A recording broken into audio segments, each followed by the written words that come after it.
Hi, and welcome to the episode. This episode is being recorded both video and audio, so that's exciting.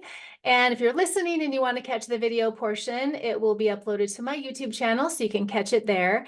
And this episode is a little special to me because it is March 2nd and it's the 3-year anniversary of my explant surgery. So I decided I would share that experience here. And if you don't know what explant is, it's the surgical removal of breast implants. And I'm sharing it because it was a significant part of my ongoing wellness and fitness journey. And if you've heard me talk about wellness and fitness, you hear me talk about it as this great big picture full of all these different puzzle pieces and moving parts and elements.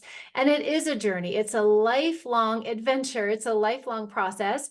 And we get the opportunity every day to pay attention. And if something comes into play that is a challenge for the body or a challenge in any area of our wellness, because it does encompass the whole life, then we have the opportunity to make a positive change and help ourselves to be healthier in whatever area that is, to create a better quality of wellness for our future, not just for today, but for the rest of our life.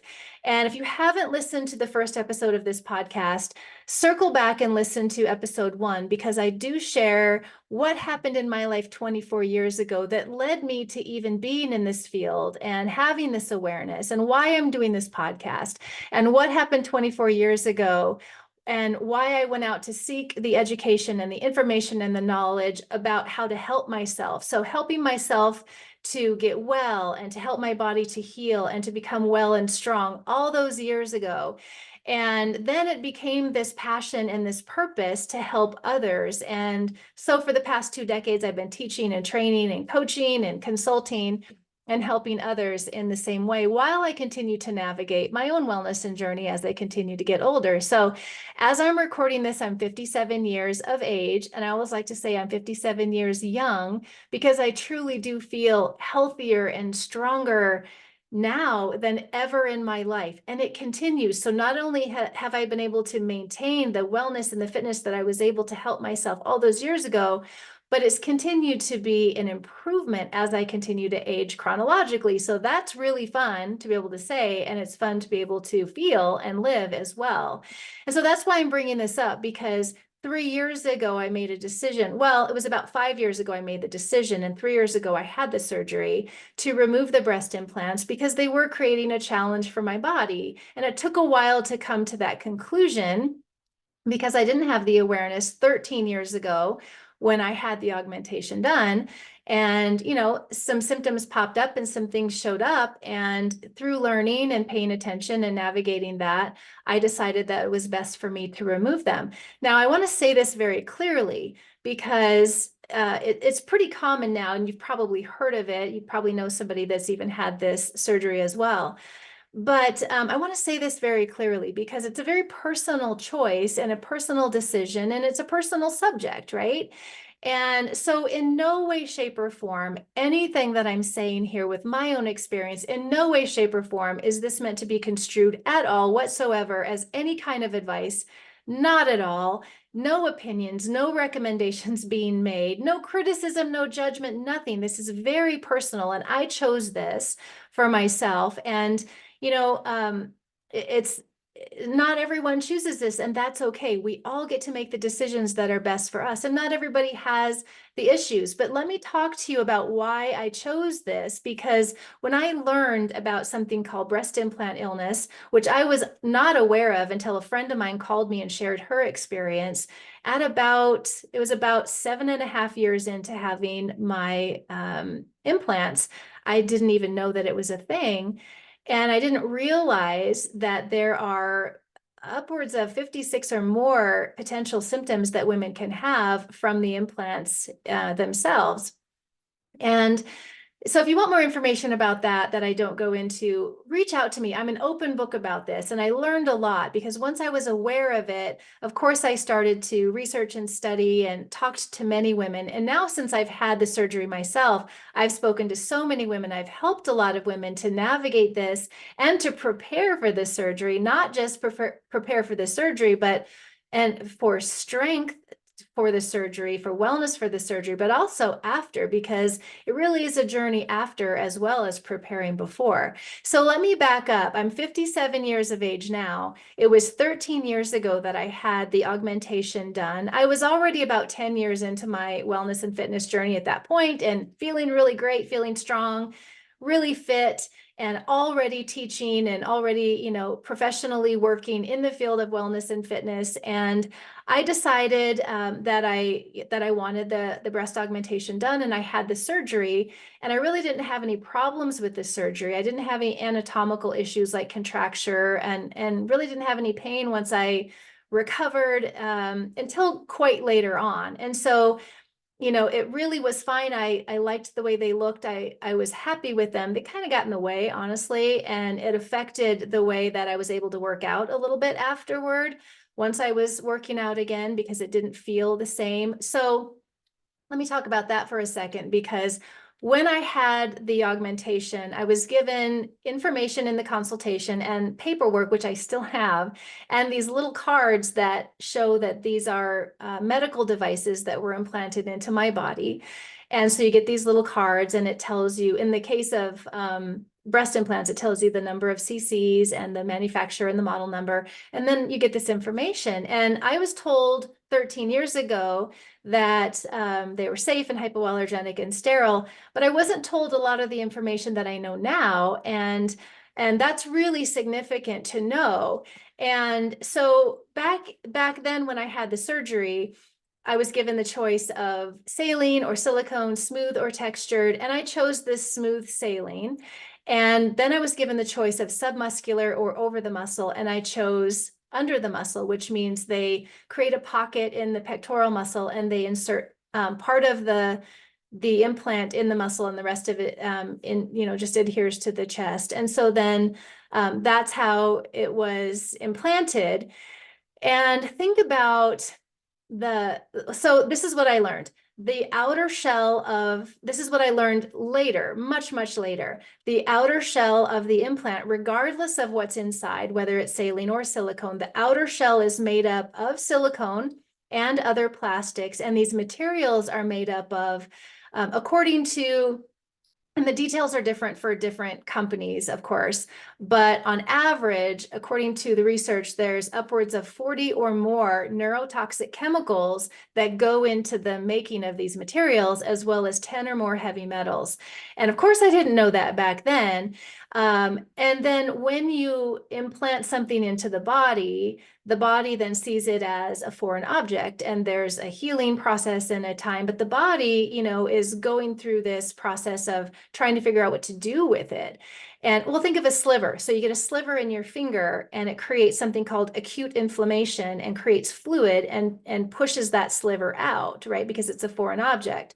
So with the case of breast implants, of course, the body, isn't able to push them out. Some women, I've talked to so many women since, that have had movement where, the body is trying to move them around, or, different things are happening and they have pain and contracture and things. I didn't have any of that. I didn't have any issues anatomically with them. But back to the chemicals. So that's implanted in the body, and then the body, of course, the temperature being 98.6, then, over time, these materials start to break down, and those chemicals then are released into the body because they're breaking down and leaching from that outer shell.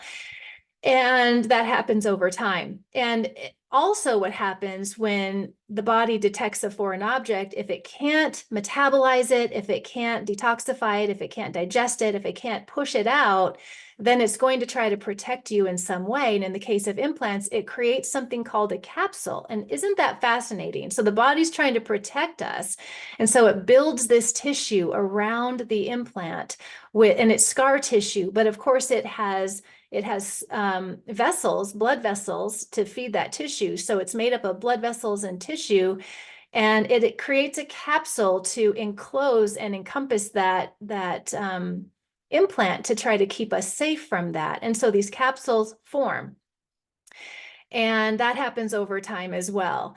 And so where I'll start. So I had the surgery, noticed the hair loss in the beginning, didn't attribute it to that. And then 6 or 7 years goes by, and I start to have kind of a couple of weird symptoms that don't make sense because I was so healthy and strong and, very regular with my checkups and my blood work and all of the assessments that I personally do for my wellness and my fitness to make sure that, I'm covering all the bases and I'm giving my body what it needs and, really taking care to pay attention. And that's what I teach. So I was noticing some strange symptoms about year 7, roughly. And the symptoms for me were anxiety that was heightened to the point of sometimes panic attacks, which was not normal for me. And I hadn't had headaches in years, not since 24 years ago when my body was dealing with the issue that I share in episode 1. And so I started getting kind of these random localized headaches, and that was really odd. And so I was dealing with those. And a friend of mine called me about the same time. And she had implants too. Hers, she had had a lot longer than mine. And she said to me, "Have you heard of breast implant illness?" And at that time I hadn't. And I said, "No, I've never heard of that." And she shared the information with me, and she shared some symptoms that she was having, which were pretty severe, pretty serious. And so she had done a lot of research, and she's a lot like me, very, very particular with her wellness and very attentive to her health and her fitness. And she said, "I really think it's the implants, and I'm going to have an explant surgery and remove them. And I really think it's going to help." And she said, "I wanted you to know about this." And at that time, my response to her was, "Well, I don't think I really have any problems with mine. I think it's fine." And of course, I didn't want a surgery. Nobody does. But she shared that with me, and how interesting, right about the time that those symptoms, just those 2 random symptoms. And again, like I said, there are over 50, 56 plus, I think, I don't even know, probably more than that now, that women have reported and experienced, and some very, very serious. And I feel very fortunate that my 2 symptoms were heightened anxiety to the point of panic attacks and a localized headache. And I really attribute that to how healthy my body was and how attentive, I am to my health. And I really feel like my body detoxifies like a boss, like a warrior. And so, having that in place is really a blessing. And so she calls me and she tells me that she's having the explant surgery. And I said, "Oh, keep me informed and let me know." She has the surgery, and she reports to me after, she heals and recovers, that many of her symptoms had subsided. And that was really exciting. And I was so happy for her. So that made me really pay attention. And I started researching and I started learning. And then I realized, okay, it's coming up on the 10-year mark, because the other thing about breast implants, and they do tell you this in the beginning, is that they are about a 10-year device. And at 10 years, they encourage you to replace them with new ones or to have them removed. And now I know why. At the time I didn't realize that. And 10 years seems like so far ahead, but of course it showed up really quickly. And so I was looking at the 10-year mark and thinking, I really need to make some decisions here. And the symptoms then started to become, worse as time went on. And maybe because I was more aware of them, that I was, paying more attention to them as well. And the panic attacks were really, if you've had anxiety and panic attacks, I sympathize. That is, it's pretty difficult, to say the least. And so I'm really grateful that, I knew a lot of things to do to help myself in that area of my wellness as well, and have a lot of practices that help, and have been able to help a lot of women, that because it's a very common, of that list of symptoms, which I will share in the show notes, by the way, some links to the resources, because there are some resources that are really clear and provide a lot of really great information. If this is something you want to know more about, or somebody that may want to know more about this, I can provide some direction on where to learn more about this. And so it was clear to me at that point, with the localized headache, that made no sense, because again, I was doing all of the, the blood work and all of the assessments, and everything was coming back perfectly healthy, very healthy and fine. And so it became clear to me that that was something I needed to address. And I thought, okay, if this is the source of it, then it's time for them to come out anyway. So then I started the process, the research, and found a bunch of groups to learn from and spoke with many women. I interviewed and consulted with about 5 surgeons and offices, and spoke with them and learned more about the different procedures. Okay, so explant surgery can be done a couple of ways. And I learned about this through deciding which way I wanted to have it. And this is why I learned about the capsules. So because I had saline implants, a couple of the surgeons said that they make a very small incision and they just pop the implant, drain it, and then they pull out the shell, but they leave the capsule. And I knew I didn't want that because I had researched and learned so much about how these neurotoxic chemicals and heavy metals are leaching out of that outer shell and then being held within that capsule. And so I didn't want the capsule in my body. And so I was deciding that I wanted a surgery called en bloc. And en bloc is what I had. And it's a surgery that means as a whole, they take out the whole capsule. So what the surgeon does very meticulously, and it's a much more invasive surgery because that first way I described is a little incision and they pop and drain. That's only for saline, of course. But en bloc is a much more invasive surgery and it's a much bigger incision. And so what they do is they meticulously separate the entire capsule from the rib cage, from if it's submuscular, under the pectoral muscle, being very careful not to, damage any tissue or muscle. And if you think about like where it is, so there's a lot of lymph nodes here. There's, of course, the pectoral muscle. And so they're separating, they make the incision, you can't see under, but they make the incision under and go and lift, and then they go and surgically separate that capsule from the rib cage, from up under the muscle, and careful not to, and from all the tissue that it's adhering to, because that capsule is adhering in part of all of the tissue.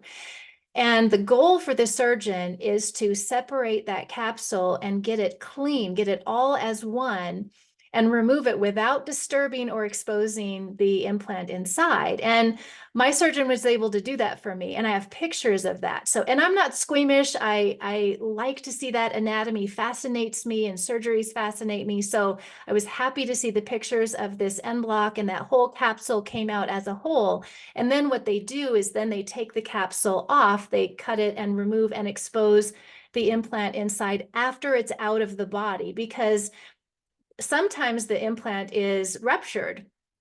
And in the case of a silicone implant, if that's ruptured, they don't want that to leach into the body. They want to remove it fully enclosed within that capsule safely, and then remove it from the body and then open it up. And I've talked with many women that have had that issue, and silicone being leached into the body is not a good thing. So I was very grateful that I had that full en bloc, but that's how that surgery goes. And so very invasive, and a lot of incisions. And then I had a lift as well. I chose to have the lift. And so there was more incision and more recovery. But I'm very grateful that I chose a surgeon that had a lot of experience, very meticulous experience in microsurgery, and an incredible surgeon when it comes to the suturing as well. And so if you have any questions about this, I'm an open book, clearly, and have learned so much and talked to so many women and have helped so many women to navigate this process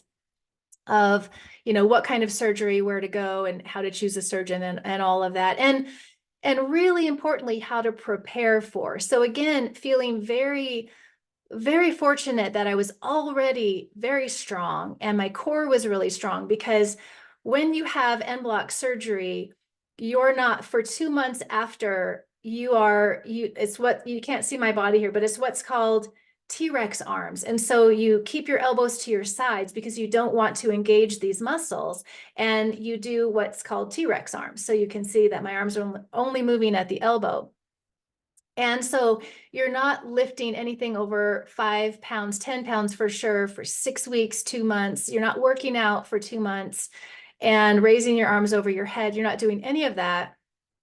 And so core strength is very important because you're not, pushing yourself up or pulling anything or doing any of that for a long while. And so getting up and down off a chair and in and out of the bed and in the shower and up and down off the toilet like that core strength is very advantageous in that type of a situation. And core strength is something that I'm so passionate about as well. And I teach my own method of functional core strength because that is so important as we continue to navigate our wellness journey too, to keep our strong muscles. Muscles are very important to our wellness overall, and I'll do a whole podcast on that as well. So having that musculature is super important.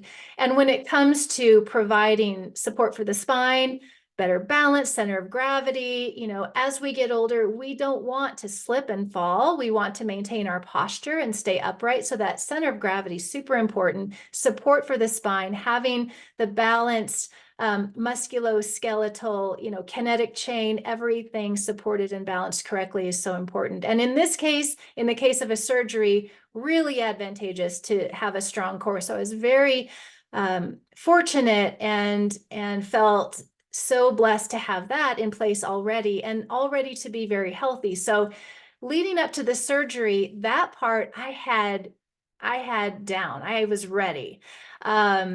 The emotional part of it, the emotional and the mental part of preparing for surgery, that is another thing. That is another part of wellness. And everybody handles it differently. And of course, when it comes to breasts, it's a very sensitive subject. It's a very personal subject, but it's anatomy and it's part of our wellness and it's part of our fitness and it affects a big muscle group and a very often used muscle group. Like moving your arms at all is going to affect all of those muscles that are affected in that surgery. And so I was very grateful. I was prepared with my physical health, very prepared. And I did all the work prior, everything that I knew to do to prepare mentally and emotionally as well. But I remember I also had one of the main symptoms, which was anxiety and heightened anxiety. And that makes it a little more challenging to be prepared emotionally when you're dealing with anxiety. And if you do, definitely don't hide it, ask for help, get help. There are great resources for dealing with anxiety and panic attacks. It's a very serious issue. And it's one of the main symptoms of breast implant illness. And again, I'm very lucky, very fortunate that I only really had two. Now, before I had the surgery, the localized headache got pretty bad and worried me because, like I said, all of my, blood work, everything was always great. And so there was no answer. So I did have a CT scan and that came back perfectly fine as well. And so I was really excited about the surgery. So I went from being, oh, I don't want to have a surgery to I am doing something powerfully awesome for my body here. I'm going to take away something that I realized was a challenge for me, that was challenging my body at that point after 10 years. And so then I was excited about doing something really good for my body and prepared every way that I possibly could.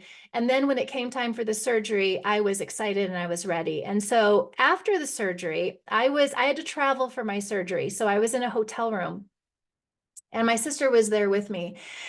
And talking about, so I had drains. So I had a drain coming out here of this rib cage, and I had a drain coming out here.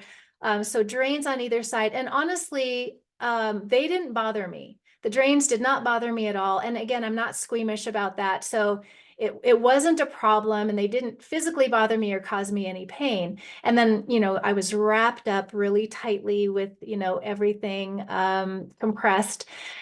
And so you think you're prepared. And again, at that point, I wasn't sad. I didn't know how I was going to feel about the change and how things would look. And anytime you change your body, okay, so I work with women every single day, and I have for 2 decades, where their bodies are changing. Depending on what their goal is, their body's going to change, and navigating the wellness and the fitness, and it might be weight loss or it might be muscle gain, whatever it is, there's always, every part of our wellness is connected. And so when the body changes, it does affect us emotionally and mentally as well as physically. So I knew that going in, but I didn't know what it was going to be like. And I went from a double D down to what we didn't know what the result was going to be. The surgeon said, I don't know. You do have some breast tissue. I don't really know what size you're going to be. And it ended up being a really small B. I thought it would be about an A cup, but I am a very small B cup. But it's not that way in the very beginning after the surgery. And they explain this. I was so fortunate to have an office and the surgical coordinator that was always available for questions. And she was fantastic. And she had had the surgery herself as well. So we could really talk about all of, those things that come up and those questions. And so you're not out right after the surgery, there is a space where that implant was. And so it's kind of concave in the very beginning, at least very flat, at least it was for me, because they're removing that implant and that capsule. And so you're not left with the result you're going to have right away. And so unwrapping, it's quite an experience. And again, I went into this really positive, really excited. In fact, I'll share this with you because this is, I think, really a good exercise for everyone who is making a change in their wellness, their fitness, whatever that might be, really connecting to the physical body. And having a discussion and talking to your body about what's about to happen. And I did that the night before the surgery. I got out of the shower and I stood in front of the mirror, and I was crying a little bit. I was emotional, and I talked to my body and I said, we're about to have a trauma and you're going to have a surgery, but we're going to heal. You're so strong and you've got this and it's going to be great. And so I'm here with you and it's going to be, fine. And I had that conversation with my emotional self, my mental health and my body as well. And it was really a powerful moment and it helped me. And so I went into that very excited. I knew physically I was going to be fine, but I didn't know what was going to happen after. And I didn't know what it was going to look like or, what I was going to be left with basically. And so the next day when I was able to unwrap and get into the shower, my sister was there helping me and I unwrapped it. And I remember looking down and kind of laughing. And I remember saying, what in the world just happened? Because you're not prepared, even though you are, and you see the pictures. So I just want to be really, transparent about that too, that there was an adjustment period for me, and not just the initial healing and recovery phase physically, but also ongoing these last 3 years. And again, I was really fortunate. I didn't have a lot of pain. The healing was very, well, I did have, and this was a rare complication. I did have right away when we got back to the hotel, I did have a bleed, pretty significant, a rare complication, but again, a great surgeon. We rushed back and he was able to find and cauterize the bleed and close it back up again. And then everything was fine. But so that was a rare complication, and it was scary. It was pretty rough, honestly.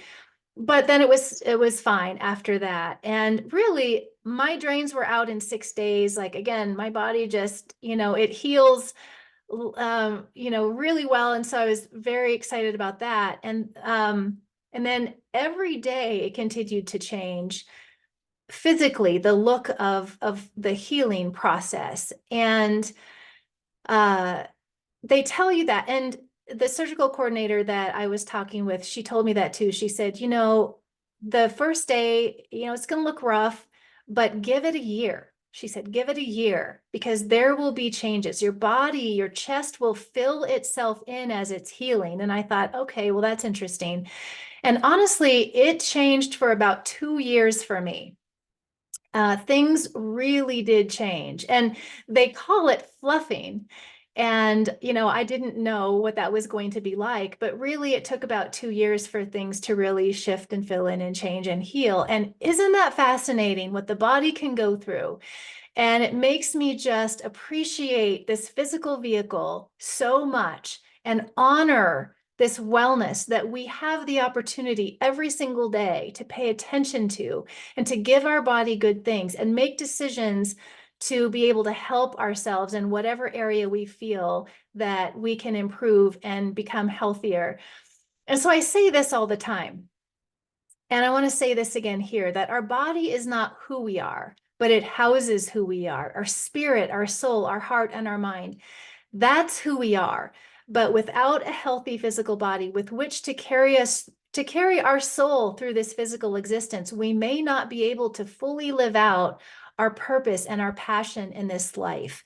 And I believe that so strongly. And so this experience was really beautiful. You know, it was rough. There was a lot of decisions to be made. There was a lot of, you know, the old fears pop up. And if you listen to episode 2, I go deeply into the brain and our old program thoughts and our belief systems and how our thoughts create our feelings, and our feelings then determine our beliefs about ourselves and what's possible. And a lot of people are dealing with old thoughts from childhood, old beliefs, things that no longer serve us, but they're programmed into our brain. And so listen to episode 2, because I go in depth about that and how we can help ourselves to change our thought process and basically reprogram ourselves for more positive beliefs. And the true worth of who we are is not our physical look. It's not our appearance.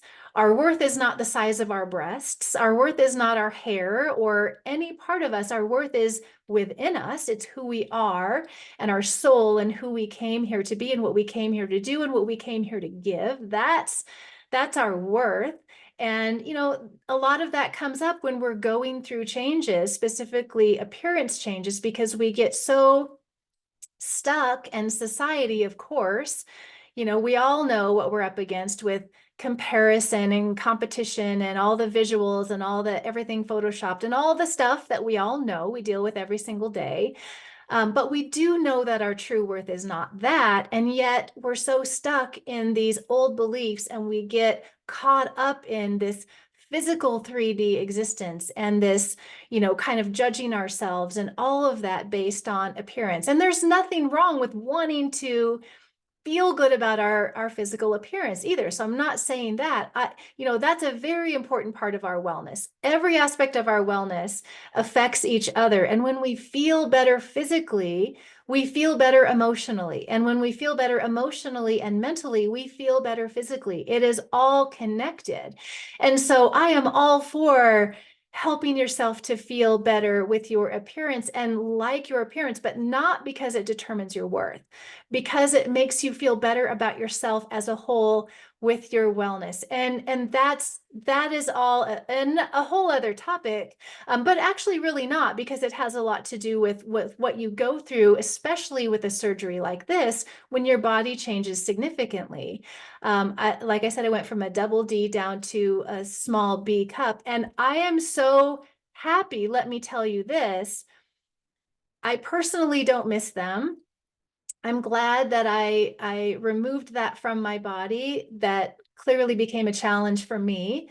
And I will tell you this, literally waking up from that surgery, well, not literally waking up, in the recovery room, you know, I woke up with some pain, and then, you know, back to the hotel, and then had the bleed. So it really wasn't instantly, but when I got back after everything was fixed and fine and was resting, that night I remember having so much energy, and I didn't have the nerve block. I'll just say this because I wanted to feel my limitations. I wanted to, if I had pain, I wanted to know, because I knew myself. I knew if I didn't have any pain, that I would try to do too much. I know that about myself. So I didn't have the nerve block, but I didn't have a ton of pain. There was some pain the first night.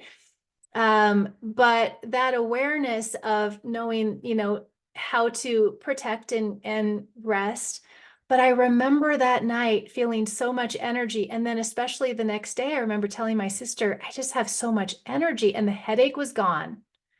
Immediately, the headache was gone. And the heightened anxiety and the feeling of panic was gone. So that's my experience. The two symptoms that I dealt with, they were gone, and very soon after the surgery. And so I just want to share that because that may help somebody. I don't know. But again, a very personal decision. And I'm so glad that I made that decision. And going through that experience, it brought me so much more knowledge and so many more tools in my wellness experience and knowledge in my own life, but also to be able to help others. Because even if it's not that type of a surgery, preparing for a surgery, there are definite ways to help yourself get ready and feel confident and feel well and strong for that surgery. And then, of course, after the healing process, there's a lot for that as well. So that is my experience. And I think, I think I've really covered everything. And 3 years later, okay, so let me tell you 3 years later, the first year, things were changing a lot.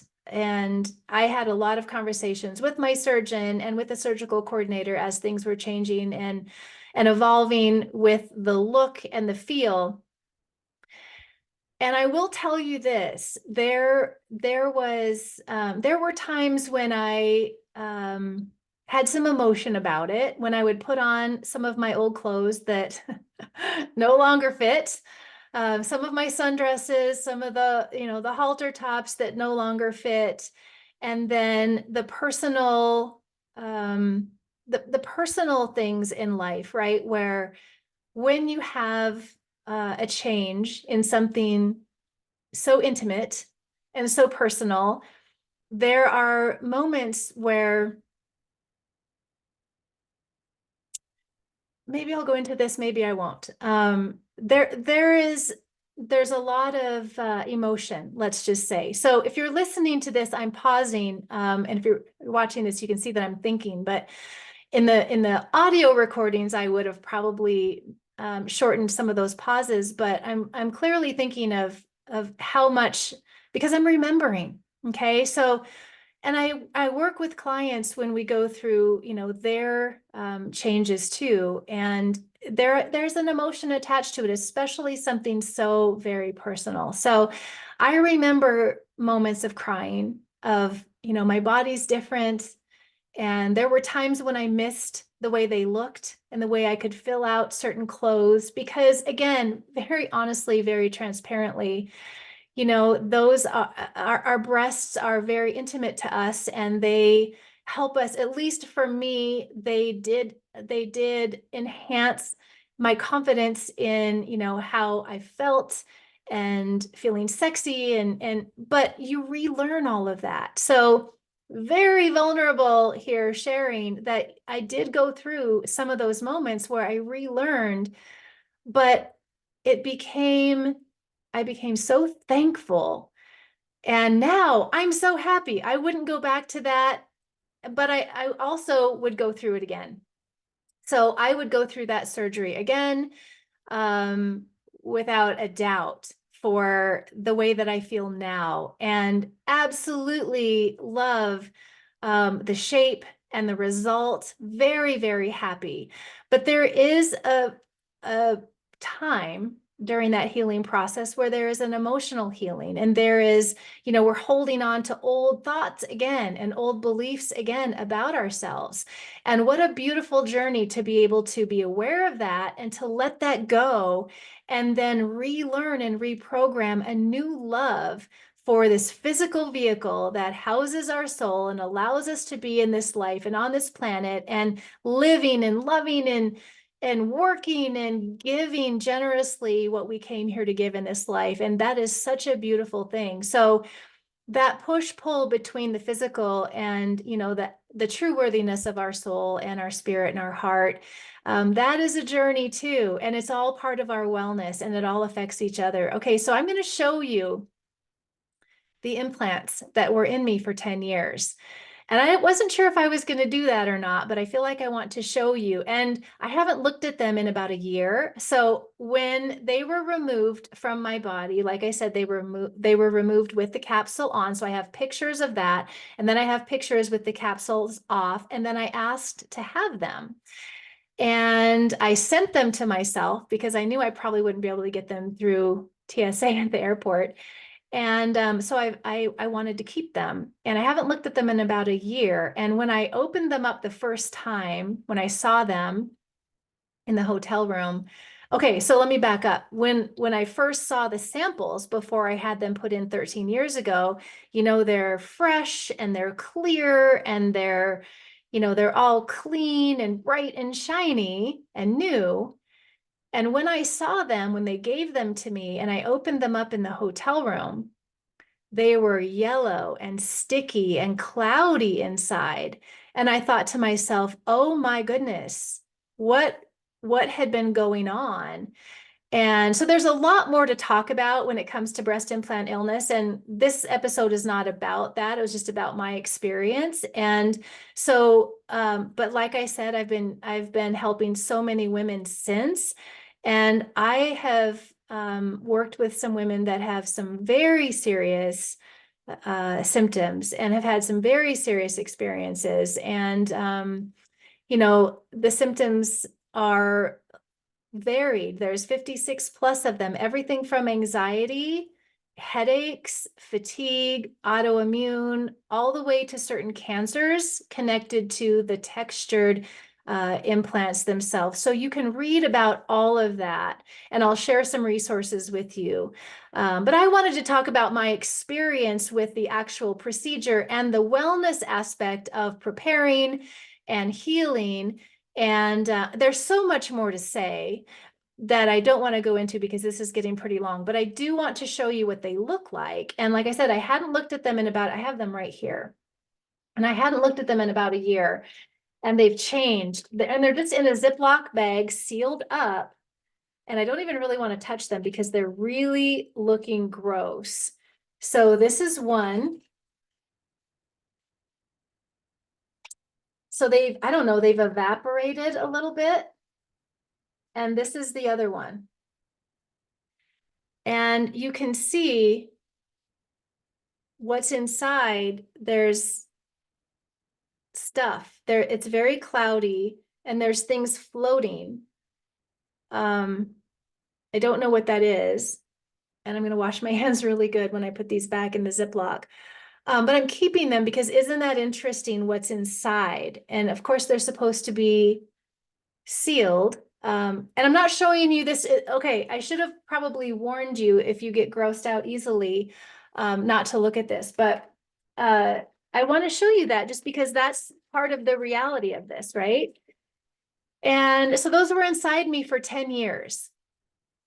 And when I went through the process of kind of mourning that, a lot of it has to do with all of the physiology that's happening, all of the hormones that are happening in the body too, all of the anesthesia that the body is detoxing from. So there's a lot of that. All of that is going on. And so, giving your body what it needs to be able to process through all of that, and then emotionally and mentally taking care of your wellness in those areas as you're making that journey through the body changing as well. So that was my experience. There's so much more to say. Again, a very personal story. And if I can help you, if you want to reach out and talk about if there's something I didn't cover and you want to know more, let me know and I'm happy to share. Thank you for being here, and I look forward to seeing you in the next episode.